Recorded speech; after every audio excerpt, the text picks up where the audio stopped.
Hello and welcome friends, this is Pankaj Kapadia and in this particular video we are going to learn about the power factor. This is the most important topic. Look, this is very small topic but you need to understand clearly that what is power factor. So એટલા માટે જે છે હું થોડું તમને ડીપમાં લઈ જઈશ, બરાબર છે, કે પાવર ફેક્ટર જે છે એકચ્યુઅલમાં શું કહેવાશે. ફર્સ્ટ ઓફ ઓલ તમે એવી ડેફિનેશન કશે સાંભળી જશે કે the cosine angle between voltage end current in an AC circuit is known as power factor. બરાબર છે, આ રાઈટ છે, બટ આને સમજવા માટે આપણે જે છે ઘણી બધી મહેનત કરવી પડે છે. ફાઇન, સો એ જ હું તમને આજે સમજાવીશ. ઓકે, અત્યારે સૌથી પહેલાં જે છે સ્ટાર્ટ કરીએ આપણે. લેટ્સ સે કે કોઈ હું ડીસી સર્કિટ લઉં છું, DC circuit. Okay, DC circuit છે, માની લઈએ કે એ ડીસી સર્કિટની અંદર આ એક બેટરી છે, એક અહીંયા બલ્બ જોડેલો છે. ઓકે, એક બલ્બ છે મારી પાસે, એક બેટરી છે, આ રીતે પ્લસ માઇનસ, અને આ ડીસી સોર્સ જ છે, બરાબર છે. ચાલે માની લઈએ કે મારી પાસે કોઈ સોલાર પેનલ જ છે, ચાલે માની લઈએ, બરાબર છે. જે ઓબ્વિયસલી આપણને ખબર છે કે સોલાર પેનલ જે છે એ શું કરે છે, એ ડીસી પાવર તમારો જનરેટ કરે છે. સો if this is solar panel, તો સોલાર પેનલની અંદર સ્ટ્રક્ચર જે છે હું તમને બેઝિક આઈડિયા થોડો આપી દઉં કે સોલાર પેનલની અંદર જે છે એન જંક્શન અને પી જંક્શન હશે, બરાબર છે. આવા બે લેયર હોય છે, બરાબર છે.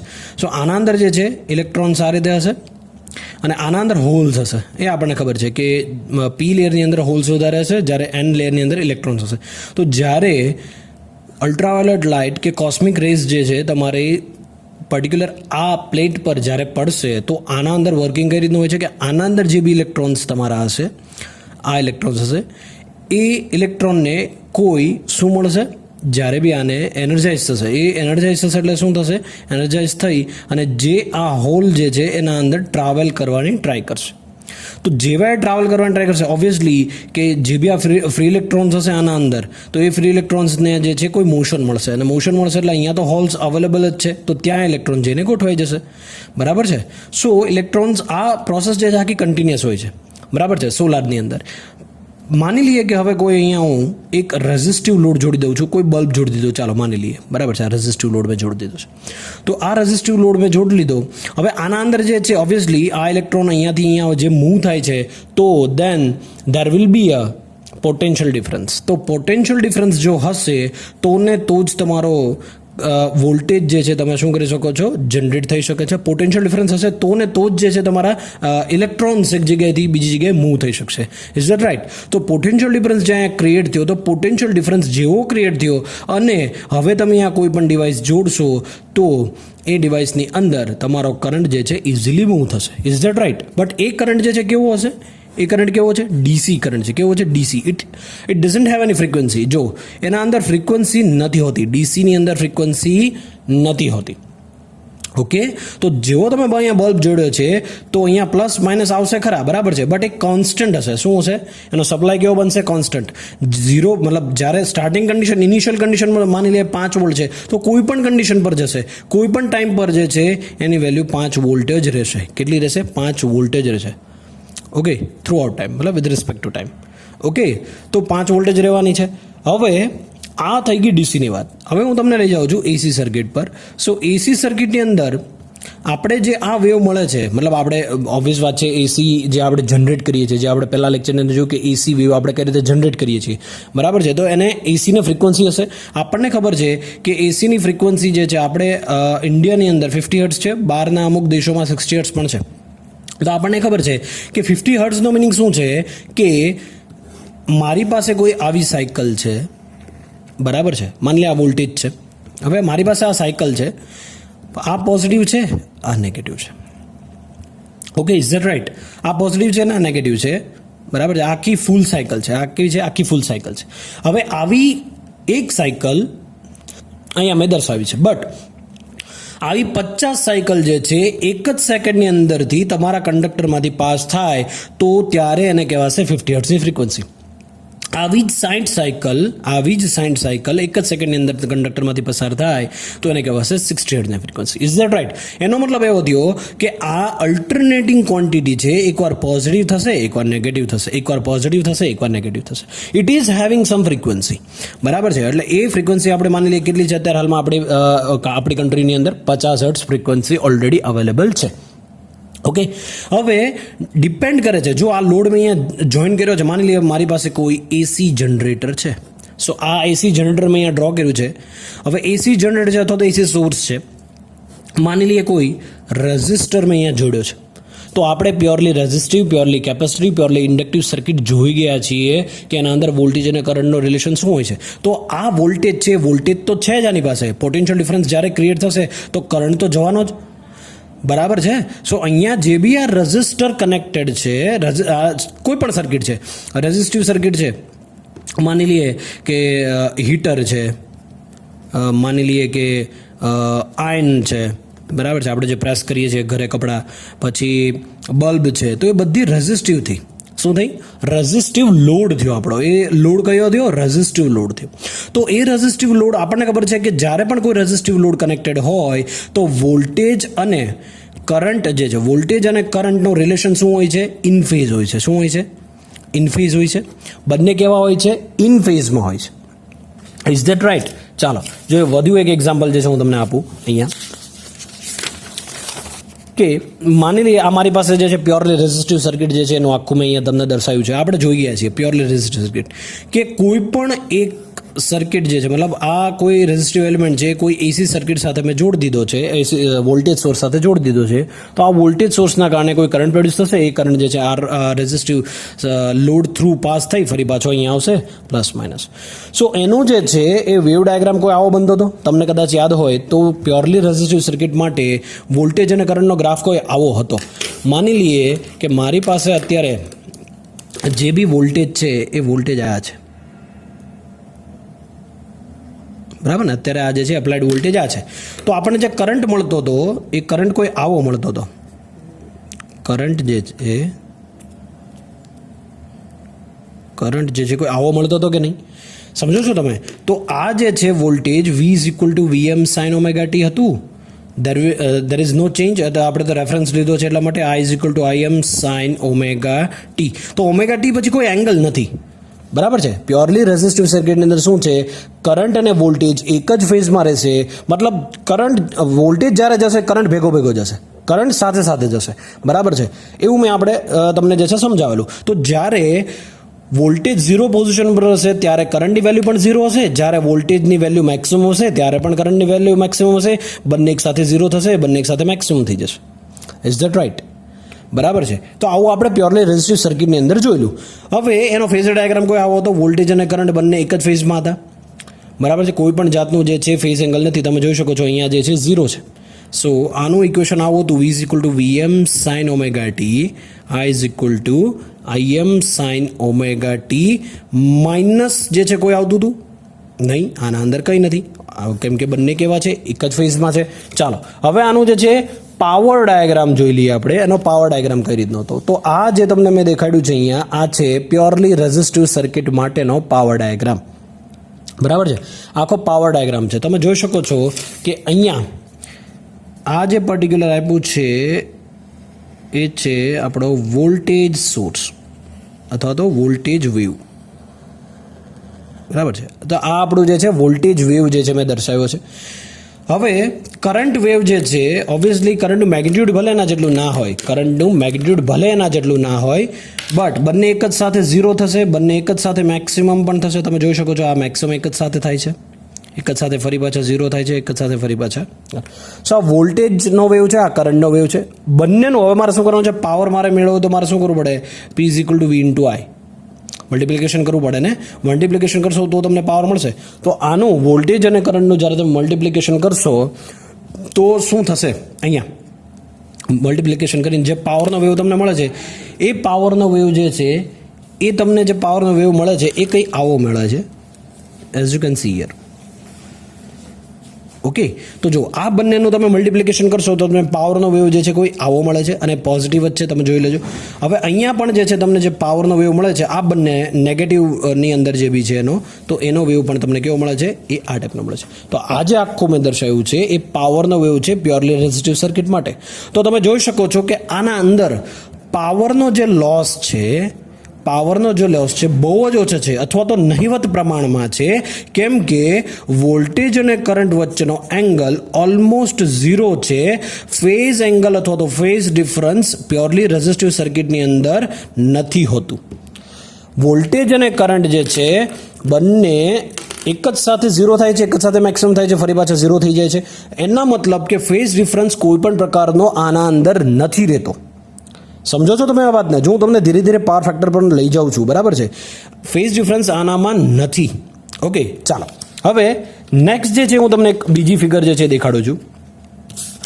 તો આપણને ખબર છે કે આ જે છે એ પ્યોરલી પાવર જ છે, આ પ્યોરલી ઇન્ડક્ટિવ સર્કિટ, સોરી આ રેઝિસ્ટિવ સર્કિટ માટે જ છે, રેઝિસ્ટિવ સર્કિટ માટે છે. માય મિસ્ટેક, અહીંયા ઇન્ડક્ટિવ મેં લખી નાખ્યું છે. ચાલો, આ જે છે ડાયાગ્રામ, તો તમે જોઈ શકો છો પાવર જે છે કોઈ તમને આ ટાઈપનો મળે છે, as you can see here. તો V is equal to VM sine omega T અથવા તો theta, I is equal two M sine theta થી, P is equal two V into I. તો પાવર તમને જે છે કોઈ આ ટાઈપનો મળે, મતલબ કન્ટિન્યુ. હવે તમારે જો એવરેજ લો તો એવરેજ પાવર તમને આટલો મળે કે ના મળે? હા, એવરેજ પાવર તમને આટલો મળશે. ફૂલ સાયકલનો તમે એવરેજ પાવર લેશો હવે અહીંયા પર્ટિક્યુલર અહીંયા, બરાબર છે, પાવર માટે, તો તમને જે છે એ કોઈ આ રીતનું મળે છે. Is that right? બરાબર છે. તો અહીંયા વોલ્ટેજ અને કરંટ વચ્ચેનો એંગલ અથવા તો વોલ્ટેજ અને કરંટ વચ્ચે ફેઝ ડિસ્પ્લેસમેન્ટ ઓલમોસ્ટ ઝીરો છે, બરાબર છે, એટલે પાવરનો લોસ ઓછો થાય છે. હવે let's consider another case which is inductive circuit. તો ઇન્ડક્ટિવ સર્કિટ જે છે, કોઈ ઇન્ડક્ટિવ લોડ છે. જો મોટા ભાગે કોઈ પણ તમે ઇન્ડસ્ટ્રી લઈ લો કે કન્ઝ્યુમર એન્ડ પર લઈ લો, મતલબ રેસિડેન્શિયલ એરિયા પર લઈ લો, તો તમે એવું જે છે એ ઓબ્ઝર્વ કરશો કે આપણી પાસે જે છે ને 3 પ્રકારના લોડ હોય. કેટલા? 3 પ્રકારના લોડ હોય આપણી પાસે જે છે. આપણે મોટા ભાગે જે છે એક resistive, there are 3 types of load actually: resistive load, inductive load અને કેપેસિટિવ લોડ. શું હોય છે? Capacitive load. Is that right? બરાબર છે. આપણી પાસે આ 3 પ્રકારના મેઇનલી લોડ છે: રેઝિસ્ટિવ, ઇન્ડક્ટિવ અને કેપેસિટિવ. રેઝિસ્ટિવ લોડની અંદર આપણે જોયું કે વોલ્ટેજ અને કરંટ વચ્ચેનો એંગલ જે છે ઓલમોસ્ટ ઝીરો છે, ત્યાં કોઈ પણ જાતનો ફેઝ ડિફરન્સ છે જ નહીં. એટલા માટે એનો પાવર જે છે આપણને બહુ સારો એવો મળે છે, બરાબર છે. એનો મતલબ કે એક્ટિવ પાવર એમાં વધારે છે. એક્ટિવ પાવર, કેમ કે આપણે જોઈએ છે તો જેટલું એક્ટિવ પાવર વધારે એટલું જ આપણું એફિશિયન્ટલી જે છે વર્ક થશે. ફાઇન.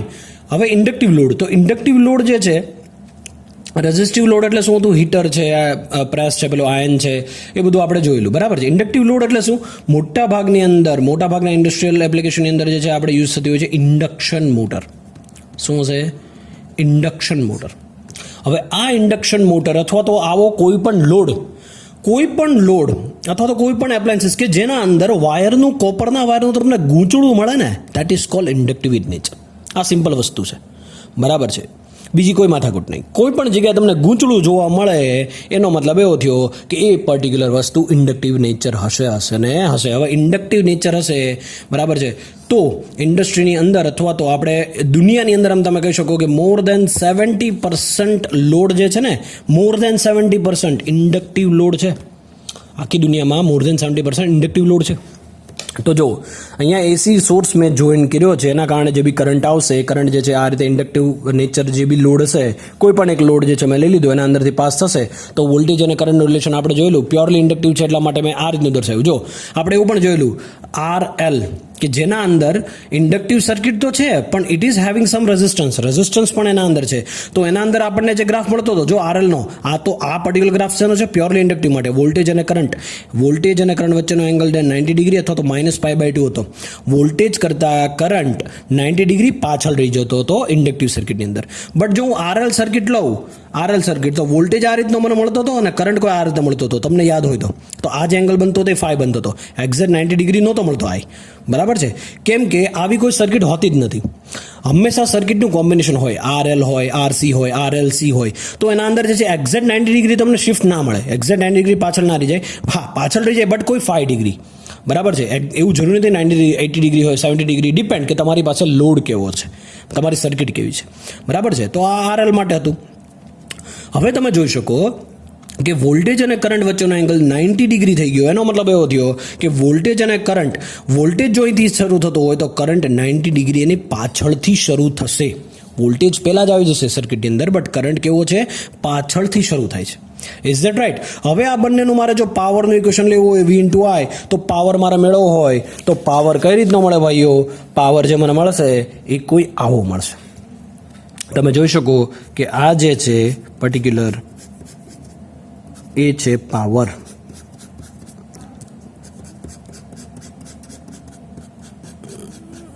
ઓકે, તમે જે આ શેડેડ પોર્શન મેં કર્યો છે એ શેડેડ પોર્શન આખો પાવર છે.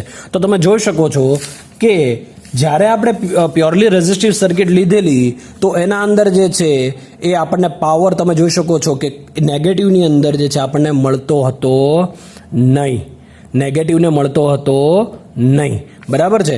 એનો મતલબ કે જેટલો પાવર તમારો જનરેટર જનરેટ કરે છે એટલો જ પાવર સામો જે છે એ તમારો લોડ જે જોડેલો છે પોતે કન્ઝ્યુમ કરી લે છે, મોટા ભાગનો પાવર પોતે ગ્રહણ કરી લે છે.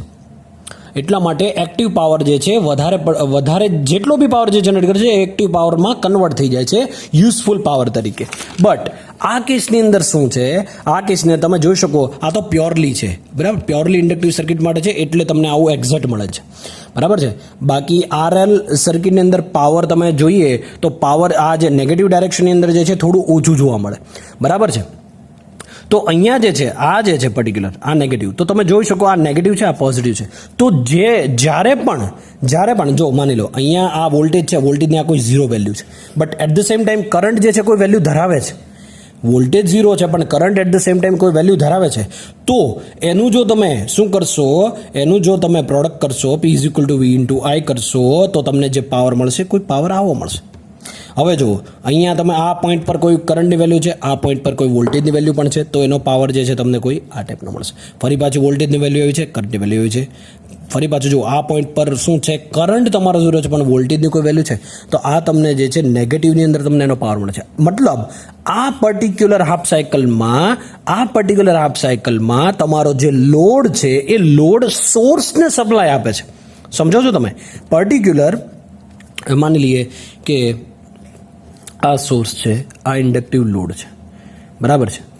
તો આ જે સાયકલ છે આ સાયકલની અંદર સોર્સથી લોડ તરફ પાવર આવે છે, બટ પર્ટિક્યુલર આ જે છે આ સાયકલની અંદર તમારો પાવર રિટર્ન બેક થાય છે. શું થાય છે? પાવર તમારો રિટર્ન બેક થાય છે. ઇન્ડક્ટરની પ્રોપર્ટી છે અમુક પાવર સેવ કરવાની પોતાની પાસે, એ આપણે જાણી ચૂક્યા છીએ, સમજી ચૂક્યા છીએ. તો આ પર્ટિક્યુલર સાયકલની અંદર સોર્સથી લોડ તરફ જશે પાવર, જ્યારે આ સાયકલની અંદર સોર્સથી લોડ તરફ જશે. સમજો છો તમે? બરાબર છે. તો એનો મતલબ એવો થયો કે અહીંયા પાવરનો વેસ્ટ થાય છે. શું થાય છે? પાવર વેસ્ટ થાય છે. તો પાવર વેસ્ટ થાય છે. હવે વોલ્ટેજ અને કરંટ વચ્ચેનો એંગલ માની લઈએ RL સર્કિટ જો હોય તો મેં તમને કીધેલું કે વોલ્ટેજ અને કરંટ વચ્ચેનો કોઈ એંગલ જે બને છે એ એંગલ જે છે એ તમારો આ જે ફાઈ બને છે ને એ ફાઈ, એને જનરલી કહીએ છીએ આપણે પાવર ફેક્ટર એંગલ. શું કહેવાય છે? પાવર ફેક્ટર એંગલ અથવા તો cos ફાઈ કહેવાય છે.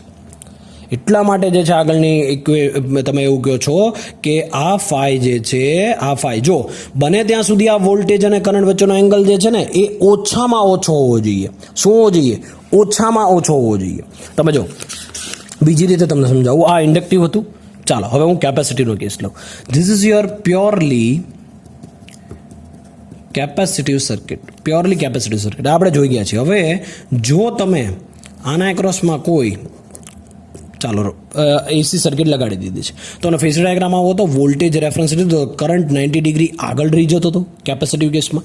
તો જો આના અંદર પણ થીટા ડિગ્રી અહીંયા દર્શાવ્યું છે, થીટા ડિગ્રી જેટલો ફેઝ એંગલ ક્રિએટ થાય છે કે નહીં. તમે માની લે આપણે RC સર્કિટની અંદર શું જોયેલું, RC સિરીઝ સર્કિટની અંદર વોલ્ટેજ બરાબર છે બટ કરંટ 90 ડિગ્રી આગળ રહી જતો, બટ આરસી છે it is having some resistance, તો કરંટ આપણને અહીંયા કશે મળતો હતો યાદ હોય તો, અને આને આપણે 5 ડિગ્રી અથવા તો θ ડિગ્રી આપેલું, તો તમે જોઈ શકો ને 90 ડિગ્રી પાછળ નથી રહી જતું, આગળ નથી રહી જતો, બટ અમુક ડિગ્રી આગળ તો છે જ. કેપેસિટરનો નેચર જે છે કે કરંટ લીડિંગ ફેઝમાં આવે, લીડિંગ કન્ડિશનમાં આવે. તો પાવર ફેક્ટર જે છે આપણો, જે બી પાવર ફેક્ટર છે, માની લઈએ તો જે આપણો પાવર ફેક્ટર છે એના 3 પ્રકાર છે.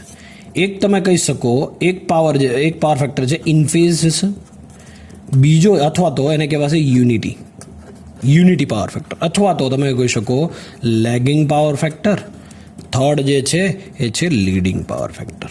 Is that right? ઓકે, 3 ટાઈપના આપણી પાસે પાવર ફેક્ટર હોય, ઇન ફેઝ, લેગિંગ અને લીડિંગ. તો આપણને ખબર છે લેગિંગ પાવર ફેક્ટર ક્યારે આવે કે જ્યારે વોલ્ટેજ અને કરંટ વચ્ચેનો એંગલ જે છે, મતલબ વોલ્ટેજ કરતાં કરંટ પાછળ રહી જાય, મતલબ ઇન્ડક્ટિવ, કોઈ પણ ઇન્ડક્ટિવ લોડ હોય તો. લીડિંગ ક્યારે મળે? વોલ્ટેજ અને કરંટ વચ્ચેનો એંગલ ત્યાં હોય બટ કરંટ આગળ રહી જાય, તો એ કેવો હશે? કેપેસિટિવ. જે બી લોડ કનેક્ટેડ હશે એ કેવો હશે? કેપેસિટિવ ઇન નેચર હશે. ઇન ફેઝ યુનિટી મતલબ કે આ લોડ કેવો હશે? રેઝિસ્ટિવ લોડ હશે. સમજો છો? યુનિટી પાવર ફેક્ટર એટલે 1, લેગિંગ એટલે 1 કરતાં ઓછું, લીડિંગ એટલે 1 કરતાં વધારે. મતલબ પાવર ફેક્ટરની વેલ્યુ 0 to 1 રાખવામાં આવી છે, અને 1ની નજીકનો જેટલો પાવર ફેક્ટર 1ની નજીકનો, માની લઈએ 0.96, 0.97, 0.99, 0.95, એ બધો જ પાવર ફેક્ટર સારો કહેવાય. જેટલો તમે યુનિટીની નજીક પાવર ફેક્ટર રાખશો એટલો જ તમારો પાવર ફેક્ટર સારો કહેવાય, અને એટલું જ તમને તમારા કમ્પોનન્ટ કે જે બી તમારા ઇક્વિપમેન્ટ જે છે એફિશિયન્ટલી વર્ક આપશે. બરાબર છે? મતલબ કે માની લઈએ મારી પાસે પાવર ફેક્ટર જો 0.90 છે, એનો મતલબ એવો થયો કે 90% એક્ટિવ પાવર જે છે તમારી પાસે અવેલેબલ છે, જે કન્ઝ્યુમ કરી રહ્યો છે તમારો લોડ, કનેક્ટેડ લોડ. માની લઈએ 0.80 છે, તો 80% પાવર ફેક્ટર થયો તમારો, તો 80% એક્ટિવ પાવર તમારી સર્કિટની અંદર અવેલેબલ છે, અથવા તો એ લોડ ગ્રહણ કરી રહ્યો છે. બાકીનું 20% તમારું રિએક્ટિવ પાવર થયું. શું થયું? Reactive power. એટલો મતલબ આ જે છે 80% કેવો થયો? વોટફુલ કમ્પોનન્ટ. કેવું થયું? વોટફુલ કમ્પોનન્ટ. બટ આ 20% કેવો થયો? વોટલેસ કમ્પોનન્ટ, અથવા તો કોઈ પણ યુઝફુલ ના હોય એવો પાવર. રિએક્ટિવ અને એક્ટિવ પાવરનો તમારે આના પહેલાં જે મેં વિડીયો બનાવેલો છે એ તમે જોજો, ત્યાં તમને ખબર પડી જશે એક્ટિવ, રિએક્ટિવ અને એપરન્ટ પાવર શું છે. ઓકે, ચાલો, આઈ હોપ કે જે છે અહીંયા તમને થોડી ઘણી ખબર પડી હશે. સો પ્યોરલી કેપેસિટિવ સર્કિટની અંદર જો હું વાત કરું તો એના અંદર પાવરનો જે ડાયાગ્રામ બનશે કોઈ આવો બનશે. તમે જોઈ શકો છો પાવરનો ડાયાગ્રામ કોઈ આવો બને છે. This is your power. તો જો આના અંદર પણ નેગેટિવ વેલ્યુ તો જાય જ છે. જાય છે કે નથી જતી જોવું જોઈએ ભાઈઓ? જાય છે. ઓકે, બરાબર ને? જ્યારે આપણે આરએલ સર્કિટ કે આરસી સર્કિટ જો આરસી સર્કિટ હોય ને એનો ડાયાગ્રામ જે છે ને, જો આ જે પર્ટિક્યુલર જે છે ને આ સાયકલ, એ સાયકલ બહુ નાની આવે, આવી આવે. સમજો છો તમે? અમે ગ્રીનથી ડ્રો કર્યું છે ને એવી આવે સાયકલ. બરાબર છે? તો અહીંયા જો આ નેગેટિવમાં છે તો ખરા, મતલબ પાવરનો વ્યય તો થાય છે. મતલબ અહીંયા તમે જોઈ શકો કે વોલ્ટેજ, જો કરંટ જે છે એની ડાયરેક્શન આમ છે, મતલબ કરંટ જે છે આ ટાઈપનો છે. તો અલ્ટિમેટલી જે છે મને એવી અહીંયા ખબર પડી છે કે વોલ્ટેજ અને કરંટનો એંગલ, વોલ્ટેજ અને કરંટ વચ્ચેનો જે એંગલ છે એ કેવો હોવો જોઈએ? મિનિમમ હોવો જોઈએ. વોલ્ટેજ અને કરંટ વચ્ચેનો એંગલ કેવો હોવો જોઈએ? મિનિમમ હોવો જોઈએ. બરાબર છે? ચાલો એક બીજી રીતે તમને સમજાવું. મારી પાસે માની લઈએ કોઈ ઇન્ડક્ટિવ નેચરનો લોડ છે, એનું જે છે હું ડાયાગ્રામ ડ્રો કરું છું. બરાબર છે? ચાલો માની લઈએ કે પ્યોરલી ઇન્ડક્ટિવ નથી. માની લઈએ કોઈ RL જ છે, ચાલી લે. બરાબર છે? માની લઈએ RL છે. સો આ જે મેં દર્શાવ્યું છે, માની લઈએ કોઈ એક કરંટ છે. બરાબર છે? આપણે એવું સમજેલા, તમને ડાયાગ્રામ ડ્રો કરતા મેં તમને શીખવાડેલું છે. સો અહીંયા જે હશે એ તમારે શું હશે? વોલ્ટેજ VR હશે કે નહીં હોય? હવે L છે ઇન્ડક્ટિવ નેચર છે, એટલે લેગિંગ જે છે કોઈ હશે ફેઝ. બરાબર છે? એટલે અહીંયા જે છે આ VR બની ગયો. તો હવે ઇન્ડક્ટર છે તેનો વોલ્ટેજ જે છે ક્યાં હોવો જોઈએ? તો કે ભાઈ વોલ્ટેજ જે છે એનો થોડો આગળ હોવો જોઈએ. સો આ મેં શું ડ્રો કર્યું છે? VR. તો અહીંયા જે છે આ પર્ટિક્યુલર કોઈ અહીંયા જે છે એ શું બની શકે? VL બની શકે કે ના બની શકે? હવે તમે આનું રિઝલ્ટન્ટ તમે લેશો તો તમને કોઈ અહીંયા આ V મળતું હતું. Is that right? આવું કંઈ મળતું હતું, અને આ એંગલ જે બનતો હતો એ phi બનતો હતો. બરાબર છે. તો જો આ વોલ્ટેજ અને આ કરંટ એના વચ્ચેનો એંગલ મને શું મળશે? ફાઈ. અને આ ફાઈ જે છે ને એને કહેવાશે કોસ ફાઈ. અને એ એંગલ જેટલો નાનો, આ જ એંગલને આપણે શું કહીએ છીએ? Power factor. શું કહીએ છીએ? Power factor. ઓકે. સો આ પાવર ફેક્ટરનો એંગલ જેટલો નાનો એટલું જ તમારો પાવર ફેક્ટર વધારે 1ની નજીક. બરાબર છે. તો ઇઝીલી જે છે તમારી મતલબ પાવર ફેક્ટરના જો ખરાબ હોય તો ડિસએડવાન્ટેજ બી ઘણા વધારે છે. બરાબર છે. બટ આ એંગલ તમારે શું કરવો પડે? It should be kept minimum as much as possible. Is that right? ચાલો એક બીજી રીતે તમને સમજાવું એક્ટિવ રિએક્ટિવ જે છે એ કેસમાં. ચાલો લાસ્ટ ટાઈમ જે છે આપણે આ સમજેલું આના મદદથી કે એક મારી પાસે એક ઘોડો જે છે, આ હોર્સ છે, એ આ કાર્ટને ખેંચી રહ્યો છે. તો આ કાર્ટ આ ડાયરેક્શનની અંદર જે બી તમને બળ લાગે છે એ તમારો ઘોડાનો એક્ટિવ પાવર થયો. બટ આ ઘોડો જે છે ટ્રેક પર નથી ચાલતો, સાઈડમાં ચાલે છે. ટ્રેક પર ના ચાલી શકે તો ઘોડો અહીંયા સાઈડમાં ચાલે છે. તો એક બળ તો આમ લાગે જ છે, બીજું બળ ક્યાં લાગશે? એના પરપેન્ડિક્યુલર પણ લાગશે ને. તો એ બળ તમારું કેવો કહેવાતો હતો? રિએક્ટિવ પાવર કહેવાતો હતો. Is that right? બરાબર છે. તો મારી પાસે કેટલા પાવર મળતા હતા? એક્ટિવ અને રિએક્ટિવ. તો એ બંનેનું મેં રિઝલ્ટન્ટ કાઢ્યું તો મને આ એપરન્ટ પાવર મળતો હતો. બરાબર છે. ઘોડાને જે બળ કરવું પડે છે એ કેટલું કરવું પડે? આ રિએક્ટિવ જેટલું પણ કરવું પડે છે, એક્ટિવ જેટલું પણ કરવું પડે છે. બરાબર છે. આ તો કંઈ વગર ફોકટની મહેનતનું થયું ને. સમજો છો, આ વગર ફોકટની મહેનત નહીં થયું ને રિએક્ટિવ તો. બરાબર છે. આ રીતે આમ ખેંચાય છે, બટ આને આ રીતે પણ ખેંચાય છે.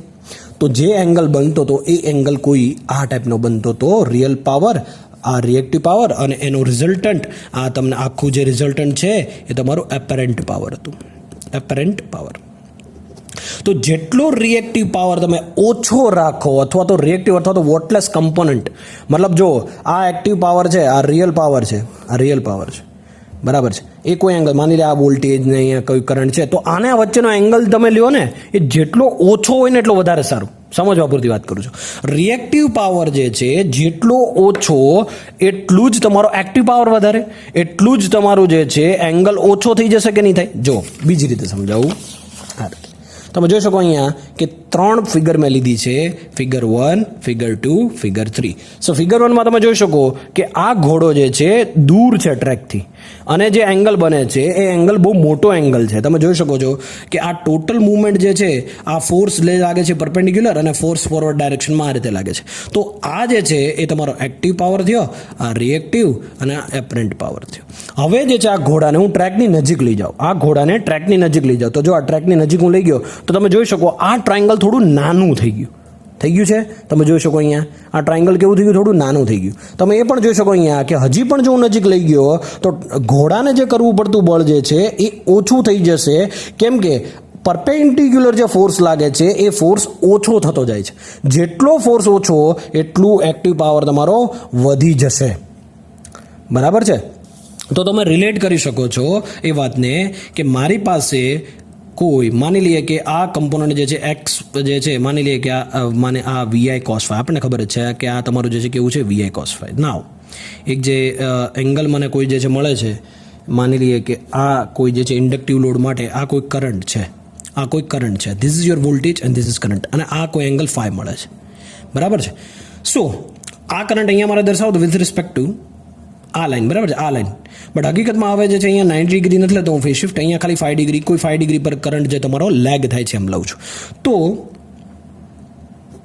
બરાબર છે, આ છે કરંટ આઈ. તો વિથ રિસ્પેક્ટ ટુ ધીસ આનો કમ્પોનન્ટ એક વીઆઈ કોસ ફાઈ આવ્યો, તો આના બે કમ્પોનન્ટ બનશે ને, એક વીઆઈ કોસ ફાઈ બનશે ને એક આના સાથે બનશે, એ બનશે વીઆઈ સાઇન ફાઈ. એ આપણને ખબર છે. તો આ જે વીઆઈ કોસ ફાઈ હતું એ શું હતું? એક્ટિવ પાવર હતું કે નહીં? આ જે વીઆઈ સાઇન ફાઈ છે એ શું હતું? રિએક્ટિવ પાવર હતું કે નહીં? તો આ જે એંગલ બને છે વોલ્ટેજ અને કરંટ વચ્ચેનો એંગલ, જે આ એનાલોજી પરથી મેં તમને સમજાવ્યું કે વોલ્ટેજ અને કરંટ વચ્ચેનો જે એંગલ બનશે એ ફાઈ બને છે, અને એ ફાઈ એંગલ હોવો જોઈએ મિનિમમ, બને એટલો કેવો કરવાનો છે તમારે?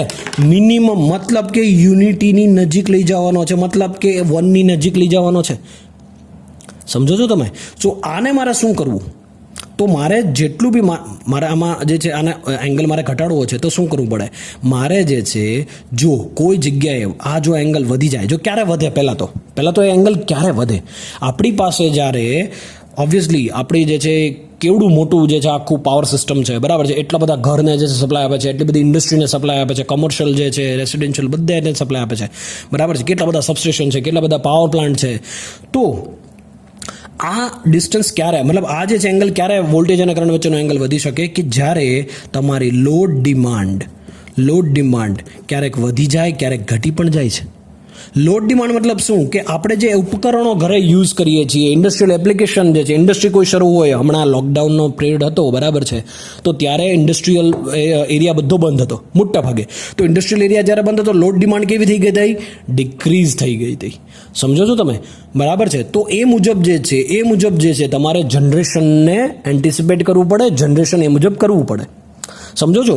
તો લોડ ડિમાન્ડ જેવી અચાનક વધી જાય તો મતલબ લોડ ડિમાન્ડ વધી ગઈ, મતલબ કરંટ જે છે એનું કેરિંગ વધી ગયું, કરંટ ડ્રો વધારે થાય છે, કરંટની રિક્વાયરમેન્ટ વધી ગઈ. તો કરંટની રિક્વાયરમેન્ટ વધી ગઈ તો એને પહોંચી વળવા માટે મારે શું કરવું? પ્રોડક્શન વધારવું પડે, મારે જે છે જનરેશન વધારવું પડે, બરાબર છે. તો સડનલી જેવી લોડ ડિમાન્ડ વધી જશે ત્યારે વોલ્ટેજ અને કરંટ વચ્ચેનો એંગલ વધારે પડતો મતલબ જે છે ઇન્ક્રીઝ થયા કરશે. બરાબર. સપોઝ માની લો લોડ ડિમાન્ડ વધી ગઈ તો આ જે કરંટનો એંગલ છે, માની લઈએ કોઈ અહીં આવી ગયો, તો જો આ ફાઈ વધી ગયો કે નહીં? તો એ ફાઈ જે વધી ગયો એના કારણે પાવર ફેક્ટર પણ તમારો કેવો થઈ ગયો? અહીંયા પાવર ફેક્ટર પણ લો થઈ ગયો, બરાબર છે. તો પાવર ફેક્ટર લો થઈ ગયો તો આ જે છે જેટલો વોલ્ટેજ અને કરંટ વચ્ચેનો એંગલ વધારે એટલો લોસ વધારે. સમજો છો તમે? તો વોલ્ટેજ અને કરંટના એંગલને મારે શું કરવું પડે? It should be kept minimum as possible. તો જો એક બીજી રીતે તમને સમજાવું. મારી પાસે અહીંયા એક ઇન્ડક્ટિવ લોડ છે, માની લઈએ એક સોર્સ છે. જો ભાઈ રફલી ડ્રો કરું છું અત્યારે, બરાબર છે, નહીં તો વિડીયો બહુ જ લાંબો થઈ જશે. એક રેઝિસ્ટિવ મતલબ RL એક લોડ છે. આ એક મેં લોડ લઈ લીધો છે. આ એક વોલ્ટેજ સોર્સ છે, એક R છે, એક L છે. ઓકે, સમજો છો તમે? બરાબર. R અને L. તો રિક્વાયરમેન્ટ કોની છે? રિએક્ટિવ પાવર આ લે છે, બરાબર છે. સો રિએક્ટિવ પાવર આ લે છે. તો માની લઈએ મારી પાસે એક આ વોલ્ટેજનો વેવ છે. ચાલો આને જરાક જે છે હું થોડું વધારે સિમ્પ્લિફાઈ કરવાનું ટ્રાય કરું. It will take some time, but તમને જે છે ક્લિયર થોડુંક આઈડિયા આવે એવો મારો થોડો પ્રયાસ છે અહીંયા. ઓકે, સો આ વોલ્ટેજનો વેવ છે, બરાબર, જે સપ્લાય વોલ્ટેજ છે આપણો, એ વેવ મેં ડ્રો કર્યો છે. ચાલો હવે માની લઈએ કે તમે અહીંયા જે છે જે આ સપ્લાય અહીંથી જે કરંટ જાય છે, જે વોલ્ટેજનો આ સપ્લાય હતો એ મેં અહીં લઈ લીધો. હવે જે કરંટ જાય છે એ આરમાંથી જ્યારે પસાર થશે તો એના વચ્ચે તો કોઈ ફેઝ શિફ્ટ નહીં હોય. તો એક પર્ટિક્યુલર કરંટ જે આરમાં જે છે હું અહીંયા પણ દર્શાવી શકું, બરાબર છે, ફેઝ શિફ્ટ નથી. બટ ઇન્ડક્ટરમાં જ્યારે આવે તો કરંટ ક્યાંથી, માની લઈએ પ્યોર છે તો 90 ડિગ્રીથી જે છે પછી કરંટ શરૂ થશે. તો માની લઈએ 90 ડિગ્રીથી જો કરંટ શરૂ થયો તો કરંટ કોઈ આવો બને છે. જો તો તમે જોઈ શકો કે અહીંયા આ જે છે જો વોલ્ટેજ અહીંથી શરૂ થયો, કરંટ અહીંથી શરૂ છે અને આ ઇન્ડક્ટર માટે છે. તો જ્યારે આ વેલ્યુ પોઝિટિવ છે ત્યારે એટ ધ સેમ ટાઈમ આ નેગેટિવ છે. મતલબ કે આની પાસે જે બી પાવર જે છે એ ખેંચવાની ટ્રાય કરશે, કોના પાસેથી? વોલ્ટેજ સોર્સમાંથી આ પાવર લેશે. ફરી પાછો જ્યારે આ પોઝિટિવ છે તો આ પણ પોઝિટિવ છે, તો કંઈ પણ ચેન્જીસ નહીં આવે, તો ત્યારે તમારું યુઝફુલ વર્ક થશે. ઓકે, ફરી પાછું જો આ નેગેટિવમાં આવે છે તો આ પાછું કેમાં છે? પોઝિટિવમાં છે. તો ફરી પાછું જો એકવાર અહીંયા પોઝિટિવ, એકવાર નેગેટિવ, તો એકવાર જે છે આ સોર્સ આને સપ્લાય આપશે, એકવાર આને સપ્લાય આપશે, તો લોસ વધી જશે. તો આને કમ્પન્સેટ કરવા માટે મારે શું કરવું પડે? આને કમ્પન્સેટ કરવા માટે માની લઈએ કે અહીંયા પેરેલલમાં કોઈ હું કેપેસિટર જોડી દઉં. પેરેલલમાં અહીંયા મેં કોઈ કેપેસિટર જોડી દીધું. કેપેસિટર જે છે કઈ રીતે વર્ક કરશે? કેપેસિટર રિએક્ટિવ પાવર આપે, લે નહીં. ઇન્ડક્ટિવ જે છે, ઇન્ડક્ટર કોઈ પણ હશે, ઇન્ડક્ટિવ લોડ હશે, પોતે રિએક્ટિવ પાવર લેશે, પાવરનો વ્યય કરશે. બટ અહીંયા કેપેસિટર હું જોડું તો કેપેસિટરની જે છે એ આપણને ખબર છે કે એ 90 ડિગ્રી આગળ રહેશે. સો 90 ડિગ્રી આગળ એટલે હું કોઈ આ રીતે ડ્રો કરી શકું ભાઈઓ?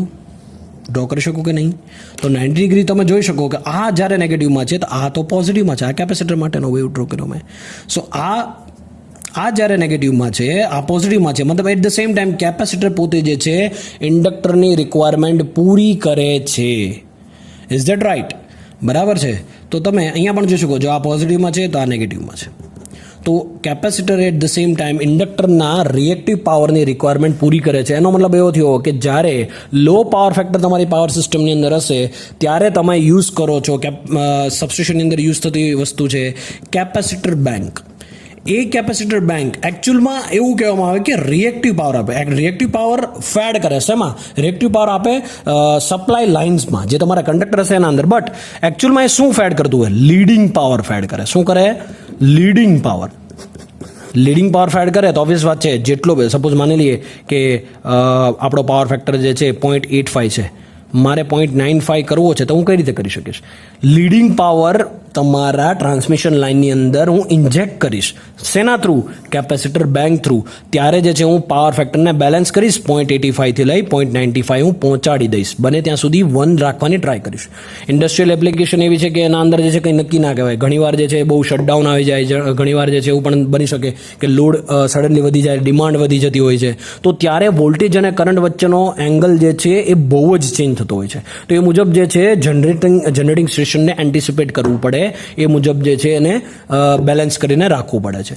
તો હવે અહીંયા એટ ધ એન્ડ મારો કહેવાનો મતલબ એવો થયો કે પાવર ફેક્ટર જે છે એ શું છે કે the cosine angle between voltage and current in an AC circuit is known as power factor, or you can say that the ratio of the actual electrical power dissipated by an AC circuit to the product of the RMS value of the current and voltage. So the difference between the two is caused by reactance in the circuit and represents power that does no useful work. Okay, કોઈ પણ પ્રકારનું useful work નહીં કરી શકે. તો ultimately voltage અને current વચ્ચેનો જે એંગલ હશે આ phi, that is called your power factor. અને આ ફાઈ એંગલ બને એટલો શું કરવો પડે? તમારે નાનો કરવો પડે. બરાબર છે? હમણાં જે મેં એનાલોજી સમજાવી, ચાલો હું તમને બીજી રીતે પણ સમજાવું, ભલે થોડો વિડીયો મોટો થતો. ચાલો, મારી પાસે માની લે કોઈ ઇન્ડક્ટિવ લોડ છે, માની લે આ વોલ્ટેજ છે અને આ કરંટ છે, ના આ એંગલ કોઈ ફાઈ બન્યો. અહીંયા ધ્યાન આપજો ભાઈઓ. બરાબર છે? ચાલો, વોલ્ટેજ અને કરંટ વચ્ચેનો એંગલ કોઈ ફાઈ બન્યો છે. હવે આ ફાઈ જે છે એ બહુ મોટો એંગલ છે. મારે જે છે આ વોલ્ટેજની નજીક લઈ જવાનો છે. આ કરંટના વેવને જેટલું હું વોલ્ટેજની નજીક લઈ જઈશ એટલું જ મારા માટે સારું છે. જેટલો આ ફાઈ એટલે કોસ ફાઈ છે. કોસ ફાઈ એને જ તમે પાવર ફેક્ટર કહો છો ભાઈઓ. બરાબર છે? ઘણીવાર આપણે એવું લખેલું છે કોસ ફાઈ R/Z. બરાબર છે? કે જે આર છે રેઝિસ્ટન્સ, એ અને ડિવાઈડ બાય તમારું જે બી રિએક્ટન્સ હશે. રિએક્ટન્સ એટલે કોઈ પણ હોઈ શકે, ઇન્ડક્ટિવ, કેપેસિટિવ કોઈ પણ હોઈ શકે. બરાબર છે? ચાલો, આ ફાઈને મારે જે છે ઘટાડવું છે. તો આ તમે લીધો તો ઇન્ડક્ટિવ નેચર લીધો તો લોડ. હવે જો આના અંદર હું કેપેસિટર એડ કરું, બરાબર છે? તો કેપેસિટર જે છે એનું માની લઈએ કે આ વોલ્ટેજનો વેવ આવી જ ગયો કેપેસિટરનો. હવે કરંટનો વેવ મારે ડ્રો કરવો હોય કેપેસિટર માટે. બરાબર છે? તો હું ક્યાં ડ્રો કરું? વિચારો જોઈએ, ક્યાં ડ્રો કરશો તમે? માની લઈએ પ્યોરલી કેપેસિટિવ સર્કિટ છે, તો આ વી અને આઈ જે છે કોઈ અહીંયા આવશે કે નહીં આવે? હા, આ જે મેં ડ્રો કર્યું હતું વીઆઈ એ ઇન્ડક્ટિવ નેચર માટે હતું. હવે આ જે મેં ડ્રો કર્યું છે કેપેસિટિવ માટે ડ્રો કર્યું છે કે નહીં ભાઈઓ? તો આ જે પ્યોરલી કેપેસિટી માટે કરંટ જે છે તમારો લીડિંગ કક્ષામાં આવશે, વોલ્ટેજ કરતાં કરંટ આગળ રહી જાય છે. તો તમે જોઈ શકો આ 90 ડિગ્રી થયું. તો હવે જ્યારે બંનેનું મિક્સ કરું તો આનું મારે શું કરવું પડે? ઇન્ડક્ટિવ હતું, હવે કેપેસિટર મેં અહીંયા જે છે ઇન્જેક્ટ કર્યું છે, કેપેસિટર મેં અહીંયા જે છે ઇન્ક્લુડ કર્યું છે. તો આ બંનેનું રિઝલ્ટન્ટ મારે લેવું પડે કે નહીં? તો રિઝલ્ટન્ટ કઈ રીતે આવશે ભાઈઓ? પેરેલલોગ્રામ મેથડથી. તો આ જે છે એ કોઈ આ ટાઈપનું બનશે અને આને જે છે હું કોઈ આ ટાઈપનું દર્શાવું. સમજો છો તમે? આ જે છે એક્ઝેક્ટ હું અહીંયા લઉં છું, આનું જે છે અહીંયા લઉં છું, તો આ પેરેલગ્રામ મેથડ થઈ કે નહીં? તો હવે જો તમારું રિઝલ્ટન્ટ ક્યાં આવ્યું ભાઈઓ? આ રિઝલ્ટન્ટ આવ્યું અહીંયા, અને આ રિઝલ્ટન્ટ આવ્યું એને કહેવાશે આઈ. તો હવે જે આ આઈ એંગલ તમારો, તો મતલબ જે આ કરંટ હતો, જો આ તો ફિક્સ છે, તમારે ચેન્જ કરવાનું છે આ આઈ. બરાબર છે? મતલબ રિએક્ટિવ પાવર. તો આ એંગલ હવે જે છે શિફ્ટ થઈને ક્યાં આવી ગયો? અહીંયા. તો જો જે પહેલા ફાઈ એંગલ આટલો મોટો હતો, હવે આ ફાઈ એંગલ કેટલો થઈ ગયો? એકદમ નાનો એંગલ થઈ ગયો છે. હવે વોલ્ટેજ અને કરંટ વચ્ચેનો એંગલ તમે જોઈ શકો કે બહુ જ નાનો છે. એનો મતલબ એવો કે જો આ પાવર ફેક્ટર 0.85 હતો, તો હવે જે આ ફાઈ એંગલનો પાવર ફેક્ટર છે એ 0.95 થઈ ગયો છે. તો એકની નજીક થઈ ગયો કે નહીં? તો આપણને ખબર છે એક મતલબ યુનિટી પાવર ફેક્ટર. બરાબર છે? એકનો મતલબ યુનિટી. સો આ યુનિટી જેટલો યુનિટીની નજીક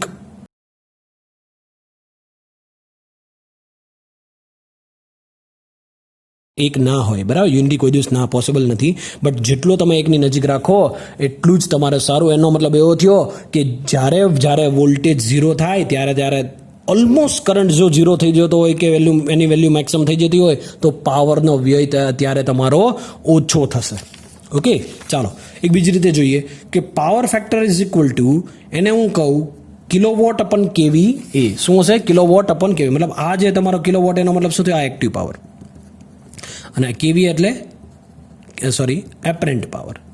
તો પાવર ફેક્ટરનો મિનિંગ એવો થયો કે it is the ratio of active power to the apparent power, અને એને કહેશો આપણે cos phi. એટલા માટે એને કહીએ cosine angle between voltage end current. બરાબર છે. સો એક્ટિવ પાવર એટલે વોટમાં હોય, રિએક્ટિવ એપરન્ટ પાવર VA માં હોય, વોલ્ટ એમ્પિયરમાં, આ કિલોવોટમાં. બરાબર છે, અને આ વોલ્ટ એમ્પિયરમાં. તો આ રેશિયો જે છે તમે અહીંયા જે છે પાવર ફેક્ટરનો દર્શાવી શકો છો. તો માની લઈએ સિંગલ ફેઝ સિસ્ટમ માટે આપણે પાવર મેળવેલો, તમને યાદ હોય તો P = VI cos phi એવું મેળવેલું આપણે, VI cos phi. સો હવે આ જે છે એ લાઇન કરંટ છે, આ લાઇન વોલ્ટેજ છે. તો આ લાઇન કરંટને જો હું કરતા બનાવું તો P/VL cos phi થાય છે કે નહીં? તો એનો મતલબ એવો થયો કે cos phi એટલે કે એ પાવર ફેક્ટર જ છે ને. સો જે લાઇન કરંટ છે એ ઇન્વર્સલી પ્રપોર્શનલ છે પાવર ફેક્ટરના. જે લાઇન કરંટ છે તમારો ઇન્વર્સલી પ્રપોર્શનલ છે પાવર ફેક્ટરમાં. એનો મતલબ એવો થયો કે જો પાવર ફેક્ટર વધશે તો કરંટ ઘટશે. સમજો છો તમે? પાવર ફેક્ટર વધશે ઇન ધ સેન્સ શું કે એનો એંગલ વધશે. જેટલો આ એંગલ વધશે, વોલ્ટેજ અને કરંટ વચ્ચેનો એંગલ જેટલો વધશે એટલો કરંટ કેવો થશે? ડિક્રીઝ થશે. મતલબ તમારા લાઇન કરંટ, જો કરંટ ઘટશે તો પછી જે બી તમારા ઇક્વિપમેન્ટ જોડેલા છે, બરાબર છે, એના અંદર પણ જે છે એ લોસ પ્રોડ્યુસ થશે, અથવા તો એ સરખી રીતે એફિશિયન્ટલી વર્ક નહીં કરી શકે. 3 ફેઝ સિસ્ટમની અંદર પણ સેમ, એના અંદર ખાલી આ √3VL cos phi આવે જ. તો તમે જુઓ એના અંદર પણ લાઇન કરંટ જે છે ઇન્વર્સલી પ્રપોર્શનલમાં છે cos phi ના અથવા તો પાવર ફેક્ટરના. તો જેટલો પાવર ફેક્ટર ઓછો, મતલબ કે જેટલો વોલ્ટેજ અને કરંટ વચ્ચેનો એંગલ ઓછો એટલો જ કરંટ અથવા તો તમારો યુઝફુલ કરંટ વધારે. Is that right? બરાબર છે. તો એનો મતલબ એવો થયો કે વોલ્ટેજ અને કરંટ વચ્ચેનો એંગલ મારે શું કરવો પડે? It should be kept minimum as possible. મિનિમમમાં મિનિમમ રાખવાનો છે વોલ્ટેજ અને કરંટ વચ્ચેનું ડિસ્પ્લેસમેન્ટ. બરાબર છે. અને વોલ્ટેજ અને કરંટ વચ્ચેનો જે ડિસ્પ્લેસમેન્ટ, જે એંગલ બને છે એ એંગલને phi વડે દર્શાવવામાં આવે છે, phi, અને એ phi ને જ આપણે કહીએ છીએ cos phi, અને આ જ cos phi ને કહીએ છીએ પાવર ફેક્ટર. શું કહીએ છીએ આપણે? Power factor. Okay, I hope કે તમને જે છે આમાં આઈડિયા આવી ગયો હશે. ડિસએડવાન્ટેજ જે છે હવે જોઈ લઈએ. Disadvantages of law power factor. Law power factor એટલે એક કરતાં ઘણો બધો ઓછો હોય પાવર ફેક્ટર. બરાબર. જનરલી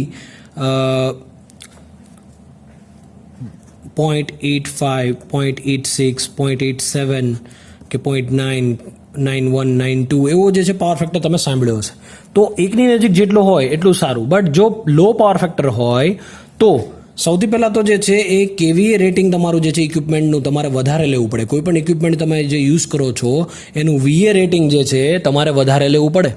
તો ને તો જ જે છે તમે આ પાવર ફેક્ટરને પહોંચી વળશો. ઘણીવાર જે છે એવું બને છે કે ઇન્ડસ્ટ્રીયલ એપ્લિકેશન, સપોઝ માની લો કે કોઈ સારી એવી ઇન્ડસ્ટ્રી છે, બરાબર છે, એ ઇન્ડસ્ટ્રી કંઈ એવી વસ્તુ બનાવે છે અને એના અંદર કોઈ મોટા ભાગના લોડ જે છે કેવો છે? ઇન્ડક્ટિવ છે. મોટર્સ યુઝ થતી હોય કે અલગ અલગ ટાઈપના ઇક્વિપમેન્ટ. તો એ લોકોને મેન્ટેન કરવું પડે એ સાઈડ, નહીં તો પેનલ્ટી લાગે. બરાબર છે. કેમ કે લો પાવર ફેક્ટર થઈ જાય તો કોઈ પણ સબસ્ટેશનની અંદર પણ જે બી તમારા ઇક્વિપમેન્ટ જોડેલા છે ને એ ઇક્વિપમેન્ટની અંદર લોસીસ વધી જશે. લોસીસ વધી જશે ને તો એની આવરદા ઘટી જશે. આવરદા ઇન ધ સેન્સ કે એનું આયુષ્ય ઘટી જશે. ફાઇન. બીજું જે છે large copper loss. Large copper loss obviously current જે છે તમારો મેક્સિમમ ડ્રો કરવાની ટ્રાય કરશે તો એના અંદર હીટિંગ ઇફેક્ટ જે છે તમારી વધી જશે. એનો મતલબ I²R લોસ પણ વધી જશે. Greater conductor size. ઓબ્વિયસલી તમારે જે છે એને એ પર્ટિક્યુલર કરંટની રિક્વાયરમેન્ટને પહોંચી વળવા માટે જો પાવર ફેક્ટર લો હોય તો કંડક્ટરની સાઇઝ પણ કેવી થઈ જશે? વધી જશે.